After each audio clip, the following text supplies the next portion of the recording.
నమస్తే బీఆర్కే న్యాయవేదికకు స్వాగతం.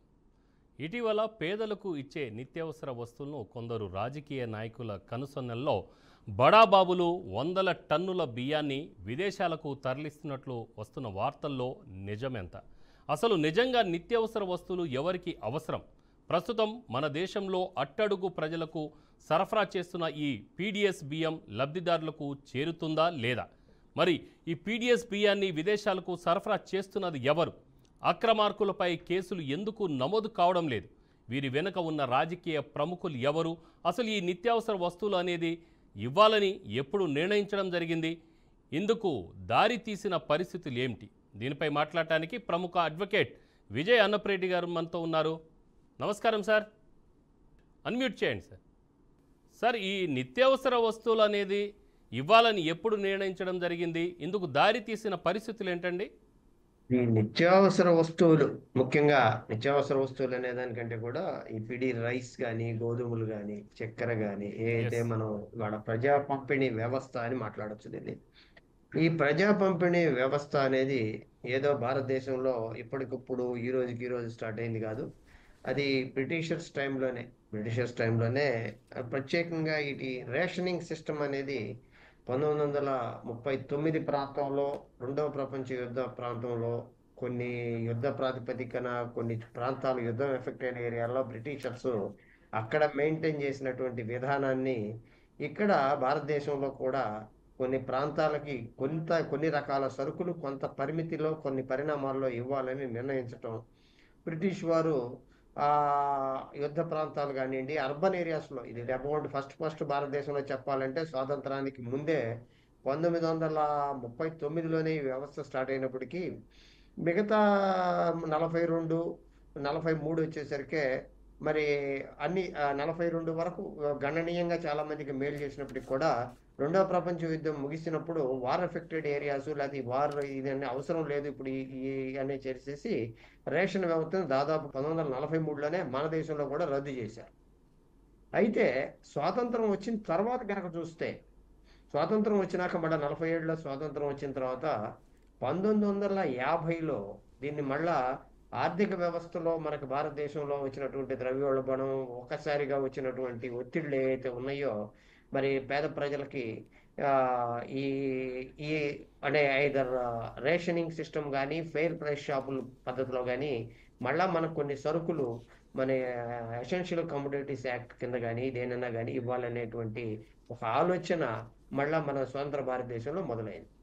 అదే మొదటి పంచవర్ష ప్రణాళిక మరి ఇందిరాగాంధీ గారు మరి భారత ప్రభుత్వం అంతకంటే ముందు 1956లో భారత ప్రభుత్వం నెహ్రూ గారి హయాంలోనే పంచవర్ష ప్రణాళికల కాన్సెప్ట్ తర్వాత దాన్ని తీసుకుంటా వచ్చినప్పుడు ఆహార ధాన్యాల కొరత అనేటువంటిది లేకుండా చెయ్యాలి, పేద ప్రజలకి ఫస్ట్ వివరాలుగా చెప్పాలంటే అసలు ఈ ప్రజా పంపిణీ వ్యవస్థ అనేది వచ్చిందే బయట ధరల తగ్గింపు కార్యక్రమానికి వచ్చిందని చెప్పాలి.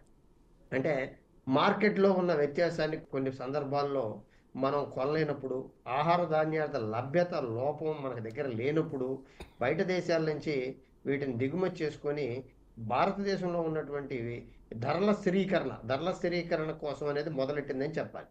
కానీ మొదటి పంచవర్ష ప్రణాళిక అయిపోయేటప్పటికే దాని ఏమైందంటే మనం కొన్ని పర్టికులర్గా గోధుమలు, పంచదార లేకపోతే కొన్ని మనము డెఫిసిట్ నుంచి 63, 64 మిలియన్ల సర్ప్లస్ దగ్గర మనం ముందుకు వెళ్ళిపోవడం తర్వాత అరే ఇది మళ్ళా మనకి ఈ ఆహార అవసరం లేదేమో అనుకున్నటువంటి మళ్ళా గమ్మత్తుగా ఏం జరిగిందంటే 1959, 60 వచ్చేసరికి మళ్ళా భారతదేశం డెఫిసిట్లో పడి ఆహార ధాన్యాల ఉత్పత్తిలో కానీ మళ్ళా దీన్ని సీరియస్గా అంటే 1951, 52, 58 మధ్యలో కొంచెం అరకొరగా సాగినటువంటి పబ్లిక్ డిస్ట్రిబ్యూషన్ సిస్టమ్ అంటే దీని ప్రధాన ఉద్దేశం బిలో పావర్టీ లైన్ ఉన్నటువంటి అర్బన్ రూరల్ పాపులేషన్కి సంబంధించినటువంటి బియ్యము, చక్కెర, గోధుమలు, వంట బొగ్గు, కిరోసిన్ వంటి కొన్ని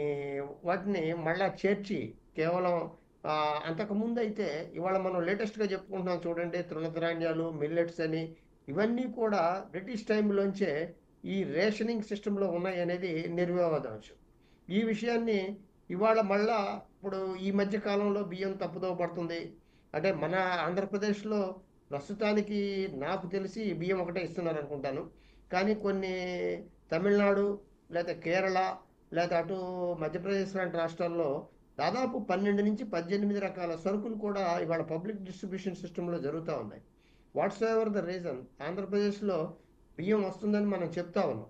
బియ్యం ఒకటి తప్ప గతంలో ఉన్నటువంటి నిత్యావసర వస్తువులు అనే దానికంటే పబ్లిక్ డిస్ట్రిబ్యూషన్ సిస్టంలో ఇవాళ ఆంధ్రప్రదేశ్లో ఓన్లీ పీడిఎస్ బియ్యంగానే పిలువబడతా ఉంది పబ్లిక్ డిస్ట్రిబ్యూషన్ సిస్టమ్.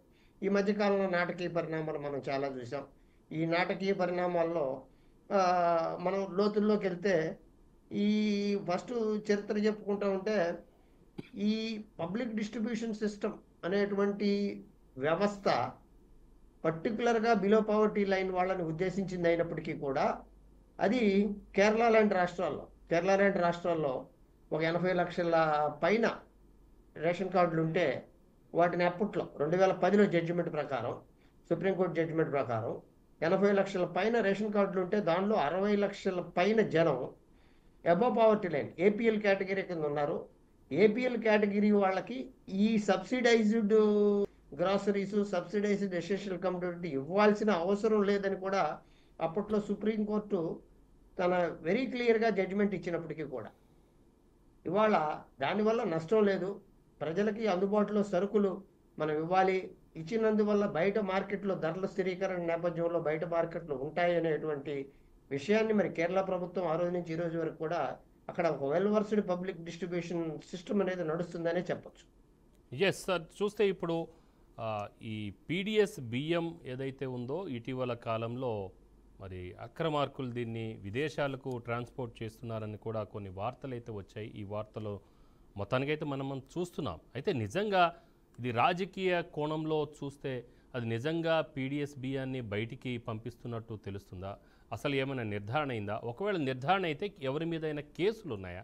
ఇది కేసులు పెట్టడం అనేది, కేసులు అసలు పెడుతున్న కేసులు సఫలీకృతం అవుతున్నాయా? చాలా క్లియర్ క్వశ్చన్ అండి అది. ఇప్పుడు నాకు తెలిసి ఎన్టీ రామారావు గారు అంటే అంతకుముందు సంగతులు కాసేపు పక్కన పెడితే అంతకుముందు రేషన్ షాప్కి వెళ్ళి సరుకులు తెచ్చుకొని వాడుకున్న సందర్భాలు కూడా మా చిన్నతనంలో కూడా తెలుసండి.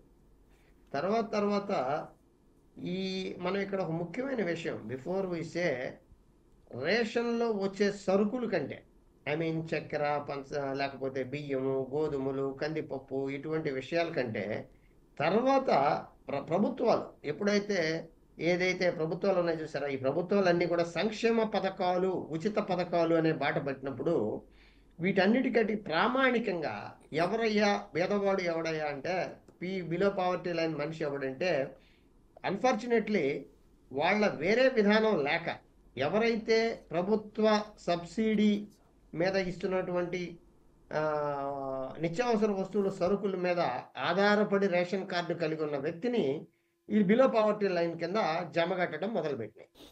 అంటే ఒక ప్రభుత్వ పథకం, ఏదైనా ప్రభుత్వ పథకం అర్హతకి, సపోజ్ ఆరోగ్యశ్రీ పథకం కానివ్వండి, అంతకుముందు ఏదైనా పథకం కావాల్సి వచ్చినప్పుడు వీళ్ళు బిలో పావర్టీ లైన్ వ్యక్తులను గుర్తించడానికి ఒక సామాన్య సాధనంగా రేషన్ కార్డు వ్యక్తి.